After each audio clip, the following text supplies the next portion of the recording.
What was an everyday problem hundreds or thousands of years ago that most people don't know about today? Food preservation was a necessary skill 200 years ago.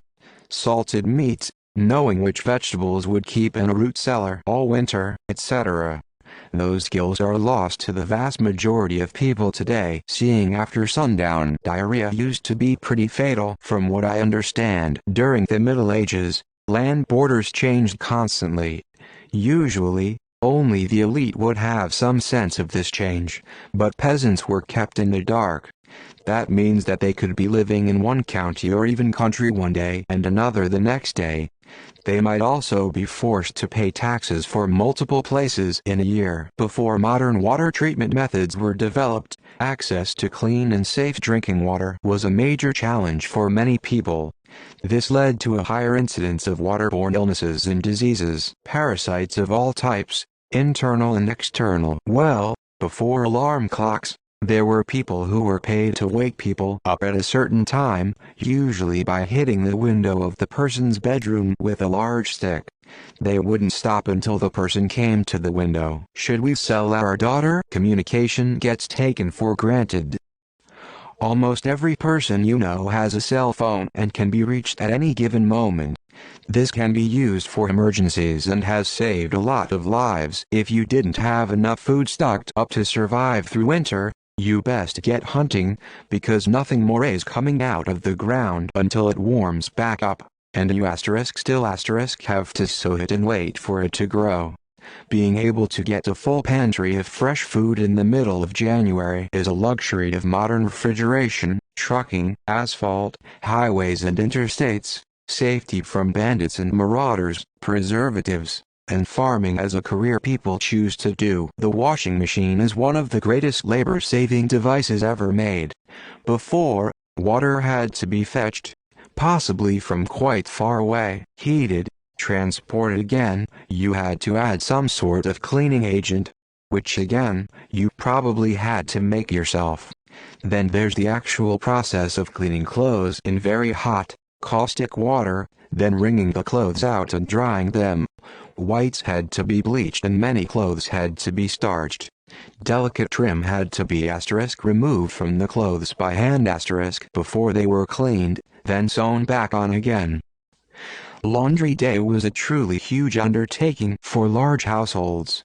Even those with many servants would often get in more specifically to help, dying from diseases that have been cured or are 100% preventable. Cavities can and will kill you.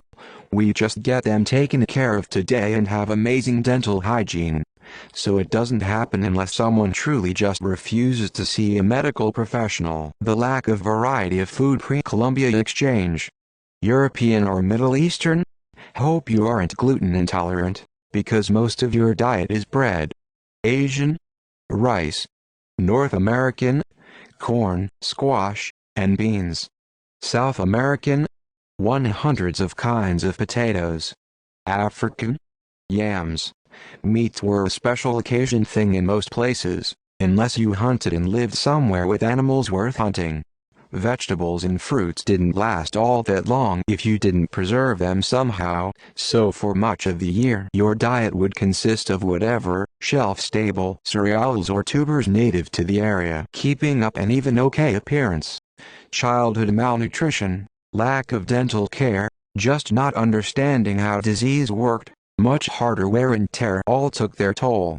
The Greeks used to call their nobles kalos kai agathos the good and the beautiful, and it's pretty classist on its face, but nobles and rich people were as a group taller, had a better complexion, and were just plain more attractive because they had been spared the worst of life's indignities. Diabetes as a 100% fatal condition. Going to the outhouse at night in the middle of winter. Drowning.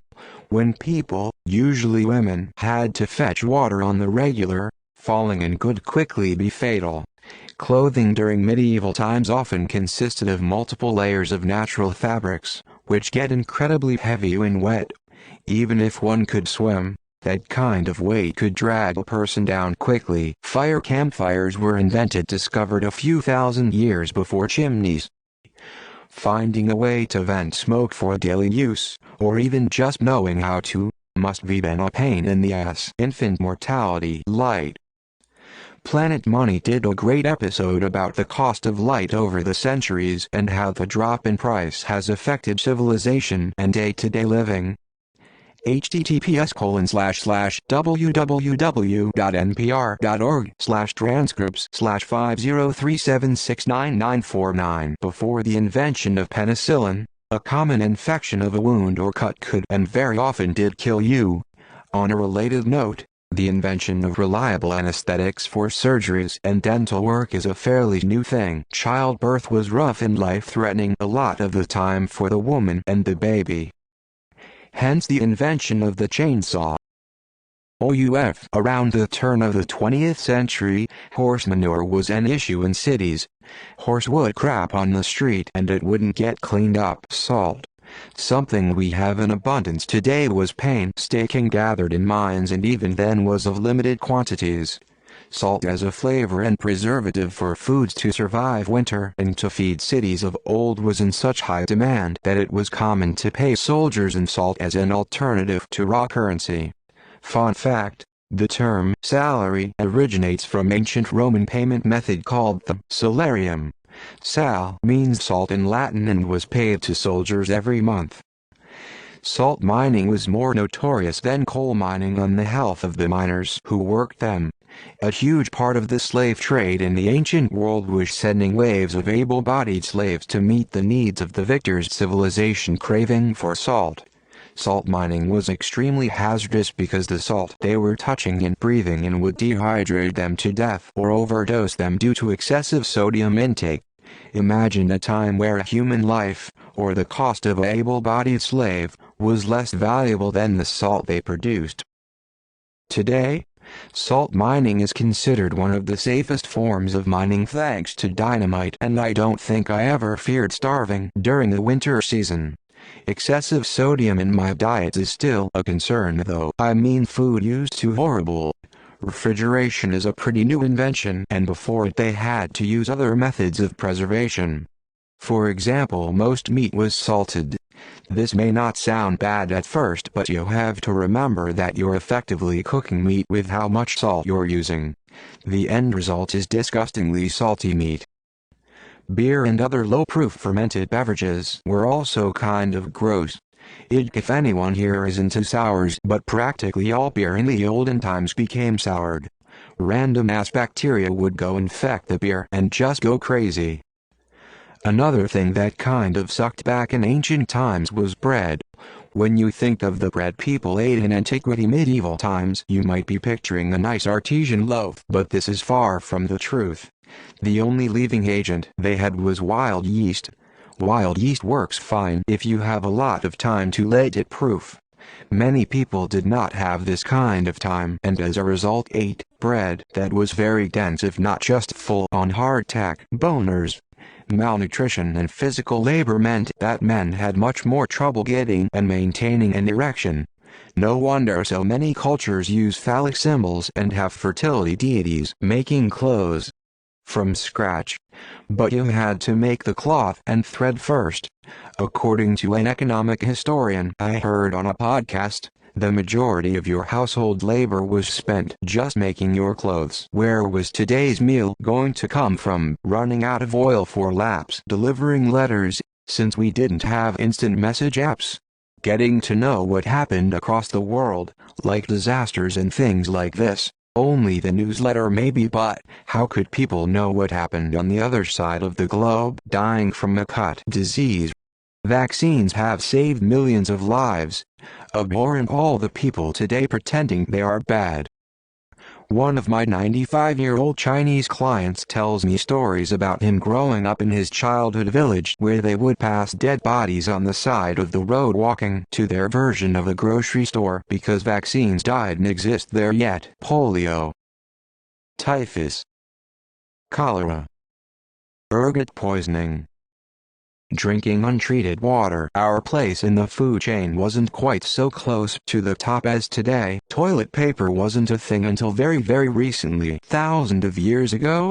Getting attacked by wild animals. Being eaten by an Arctidus while trying to cross the land bridge across the Bering Strait. washing your clothes. It used to be so labor-intensive. In some times and places, washer was a whole goddamn profession. In addition to backbreaking, it was hazardous to your health. Various caustic chemicals such as lye were used to whiten, release stains, soften cloth, etc. Up until about 100 years ago, you could expect half of your children to die before the age of 5. Smallpox. Getting killed by your neighbor. Oh. Wait. That one came back. An ancient and sadly still problem is clean water. Okay, here's one. Severe arthritis. I fell and injured an already arthritic hip 3 years ago. I just got the hip replaced about a month ago and already feel better than I have felt in 3 years. Modern surgery saved me from a lifetime of misery. I cannot imagine how people could go weeks or months without bathing, but the condition of the water actually made it dangerous in many areas. And number X200B. The famine time in England wasn't the winter, it was the early spring, when winter stores were depleted and no new harvest could be expected for weeks or months. I imagine being a woman back then was absolutely brutal. You could die as the result of a small cut getting enough to eat. It was only in the late 1800s that the share of people worldwide who worked in agriculture dropped below 90%. Most of the people of the world have worked most of the time to feed themselves. What to do with poop? People poop, horse poop, dog, cat, pig, cow all pooping in the streets. Tuunga or Tubunga, probably itchy butthole. Traveling 50 kilometers away was more than a day's journey. And which direction was the next village? When the automobile was first invented, if you were wealthy enough to own one, if it broke down, the only way to have it repaired was to know how to do it yourself or have it delivered back to the factory. Mongols not being able to get the mastodon smell out of the cave. Dental health. Are we going to get raided? A lot of people are living more comfortably than most kings now. Toilets are a very new thing. In ancient times, they had sewer systems. We lost sewer systems so that in the 1800s there were none. We currently have sewer systems. How? Don't know. Are we talking? I'd say lockjaw. Loved one setting out on a journey beyond your local village, and not knowing when or if you will ever see them again. Horseback riding? For close to 5,000 years, the fastest way to travel overland was on horseback.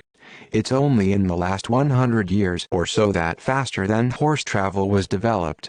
In many cultures, men and women alike were basically born in the saddle and were expert riders until the day they died. It's amazing how people don't realize how widespread plague, disease and poverty was and still is.